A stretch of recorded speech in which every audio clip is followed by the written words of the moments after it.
Carl Jung's quote, "Every form of addiction is bad, no matter whether the narcotic be alcohol or morphine or idealism," is a profound statement that invites us to explore the nature of addiction beyond its most obvious forms. At its core, Jung is suggesting that addiction isn't limited to substances like alcohol or drugs. It can manifest in any excessive attachment, even to seemingly noble pursuits like idealism. Let's dive into this idea with excitement, unpacking its layers and exploring why Jung's perspective is so compelling and relevant, especially in today's world. The essence of addiction, a universal trap. Addiction, in its simplest form, is an overpowering need to cling to something, whether it's a substance, a behavior, or even an idea that provides a sense of relief, purpose, or escape. Jung's inclusion of idealism alongside alcohol and morphine is what makes this quote so electrifying.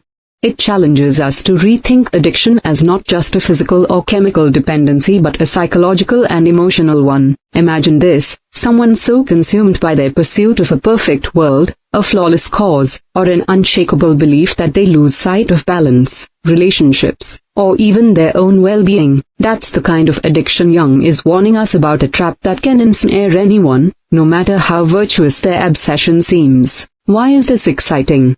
Because it forces us to question our own attachments. Are we addicted to something we don't even recognize as harmful? Could our passion for a cause, a hobby, or even a mindset be quietly undermining our lives? Jung's insight is like a spark that ignites self-reflection, urging us to examine our behaviors with curiosity and courage. Alcohol and morphine, the obvious culprits. Let's start with the more familiar forms of addiction Jung mentions: alcohol and morphine.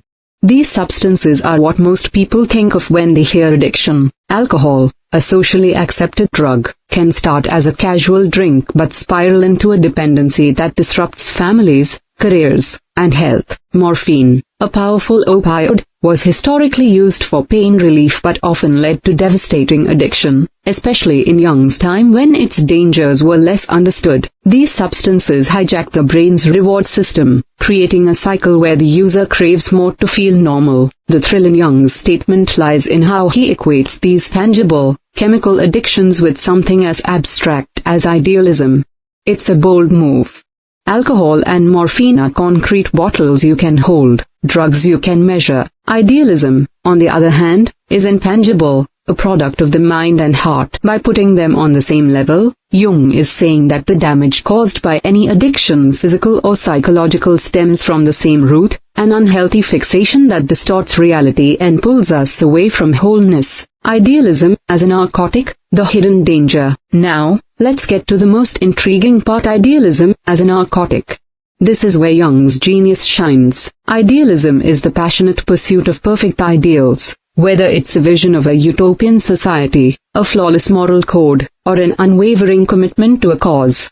On the surface, idealism sounds noble.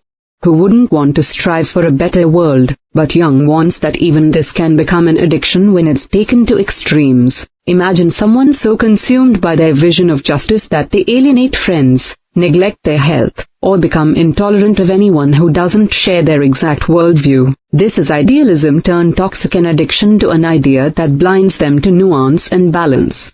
In Jung's psychological framework, this kind of obsession can be as destructive as a drug addiction because it fragments the psyche. It pulls a person away from integrating all parts of themselves, their flaws, their doubts, their humanity, and traps them in a one-dimensional pursuit. This is exciting because it resonates so deeply with our modern world.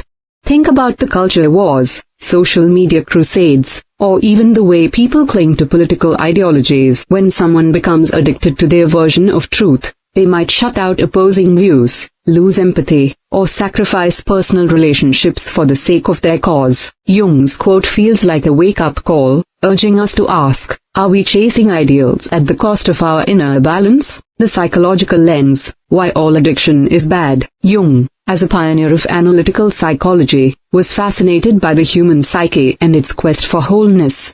In his view, addiction, whether to alcohol, morphine, or idealism, disrupts this quest. It creates an imbalance where one part of the self, the craving for the narcotic, dominates, sidelining other aspects like self-awareness, relationships, or personal growth. This is why he calls all addiction bad. It fragments the psyche and prevents us from becoming our fullest, most integrated selves. What's thrilling here is how Jung connects addiction to the human condition. He's not just talking about substances, he's talking about the universal tendency to seek escape or meaning in ways that can harm us. Whether it's drowning sorrows in alcohol, numbing pain with morphine, or chasing a perfect world through idealism, the root issue is the same. We're avoiding the hard work of facing our inner complexities. Jung's psychology encourages us to confront these shadows, to integrate them, and to find balance, a process that's both challenging and exhilarating. Why this matters today. Jung's words, though written decades ago, feel electric in 2025. We live in a world of hyperconnectivity, where addictions take countless forms. Beyond drugs and alcohol, people can become addicted to social media likes, work, fitness, or even the rush of being right in an argument. Idealism, in particular, runs rampant, whether it's the pursuit of a perfect body, a perfect career, or a perfect ideology. Social media platforms amplify these tendencies, feeding us echo chambers that reinforce our obsessions and make it harder to step back. The excitement of Jung's quote lies in its call to action. It's not just a warning, it's an invitation to break free. By recognizing that any form of addiction, physical or mental, can harm us, we're empowered to take stock of our lives. Are we overly attached to something? Is it pulling us away from balance? Jung's insight sparks a sense of adventure, the journey towards self-awareness, where we confront our narcotics and strive for a more integrated, authentic life. Conclusion: a spark for self-discovery. Carl Jung's quote is a lightning bolt of wisdom, illuminating the hidden dangers of addiction in all its forms. By placing idealism alongside alcohol and morphine, he challenges us to see that even our loftiest pursuits can become traps if they consume us. This perspective is thrilling because it invites us to explore our own minds, question our attachments, and embrace the messy, beautiful complexity of being human. In a world full of distractions and dogmas, Jung's words are a rallying cry to seek balance, confront our shadows, and embark on the exhilarating journey of self-discovery. So, what's your narcotic? And are you ready to break free?